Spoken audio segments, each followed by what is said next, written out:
हमारे YouTube channel सच की दुनिया में आपका स्वागत है। लाइक करें और चैनल को सब्सक्राइब करें और बेल आइकॉन को जरूर दबाएं, जिससे आगे आने वाली वीडियो का अपडेट आपको सबसे पहले मिले। जय श्री महाकाल, जय महाकाली। उग्र विनाशक महाकाली वशीकरण। इस वशीकरण को करने के लिए सर्वप्रथम शिवलिंग का अभिषेक किया जाता है। महादेव के अभिषेक 7 सोमवार या 11 सोमवार महादेव, हजारी महादेव, पंचमुखी महादेव मतलब शंकर जी का पूर्व पुराना स्थान हो, जहाँ खंडर हो, ऐसे निवास स्थल में महादेव का स्थान होना चाहिए, जहाँ नित्य सोमवार आप वहाँ पर जाकर अभिषेक कर सकें, महादेव का पूजन कर सकें।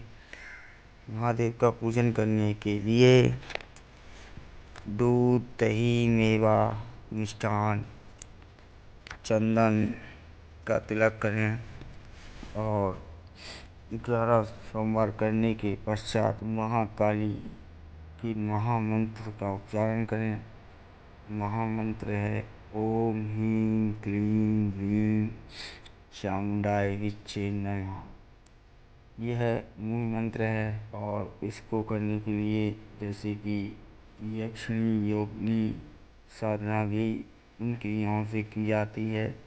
यदि आप महादेव की पूजा करके 11 सोमवार पूजन वितरित करने के बाद यदि यक्षिणी प्राप्ति होती है तो यक्षिणी भी स्वयं रुद्र का रूप है, जिसका यक्षिणी वाणी यक्षिणी साधना मंत्र मैं देता हूँ।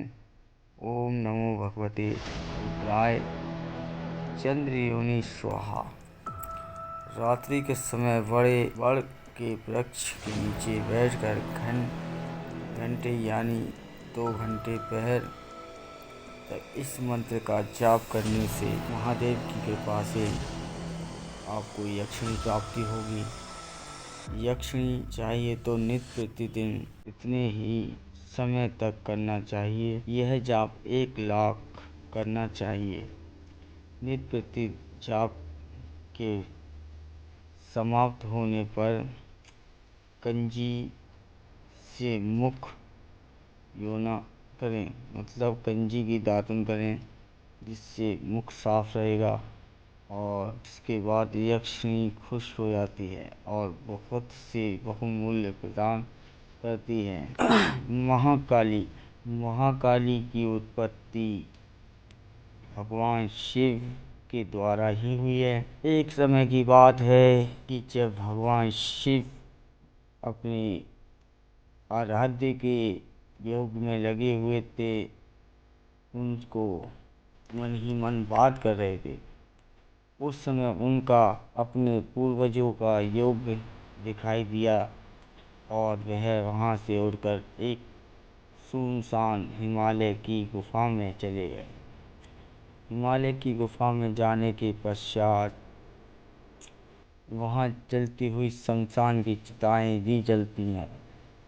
ऐसी हिमालय की गुफा है जहाँ शमशान है और महादेव का विलोकन करने वाला वह स्थान है, जहाँ अपने पूर्वजों के कुछ मुंडों के साथ वह रोते हैं और विलखते हैं कि यह मुंड किस लिए है। उनका कोई भी धारण करने वाला नहीं था, क्योंकि शमशान की राख को तो महादेव स्वयं अपने शरीर पर धारण करते हैं, लेकिन कंकाल का धारण करने वाला कोई भी नहीं था। जब विलाप करते हुए उन्होंने देखा कि एक स्त्री मुंडों को धारण किए हुए हैं, जिह्वा लाल है, बड़े बड़े नेत्र हैं, मस्तक पर नेत्र है, त्रिनेत्र हैं और मुंडों की माला, बड़े लंबे केश, फुले हुए केश हैं, कानों में कुंडल, माथे पे बिंदी, ललाहट, आँखों में लाल आँखें, पग रखते ही आग का विस्फोट होना, जैसे उनके पैरों तले ज्वाला जी विराजमान हैं। हाथ मुंड सब धारण किए हुए, एक हाथ में खड़ग लिए हुए, दूसरे हाथ में खप्पर, एक हाथ में मुंड है तो एक हाथ में आशीष प्रदान करती है माँ त्रिशूल लिए।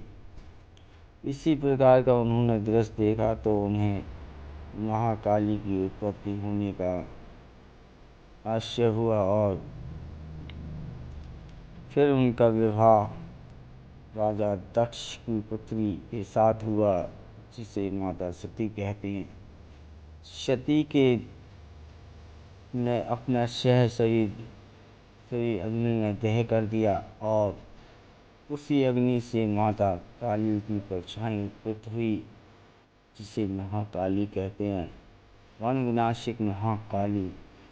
यह खबर सुनते ही महादेव का क्रोध जागृत हुआ और महाकाली को आदेश किया कि जाओ राजा दक्ष के इस यज्ञ में, इस घटना स्थल में, सती के साथ होने वाली घटना में जो भी सम्मिलित हैं और जो भी उनको रक्षा के लिए आएगा उसका वध कर डालना। उसी समय महादेव की जटाओं से वीरभद्र का जन्म हुआ। वीरभद्र वह भद्र है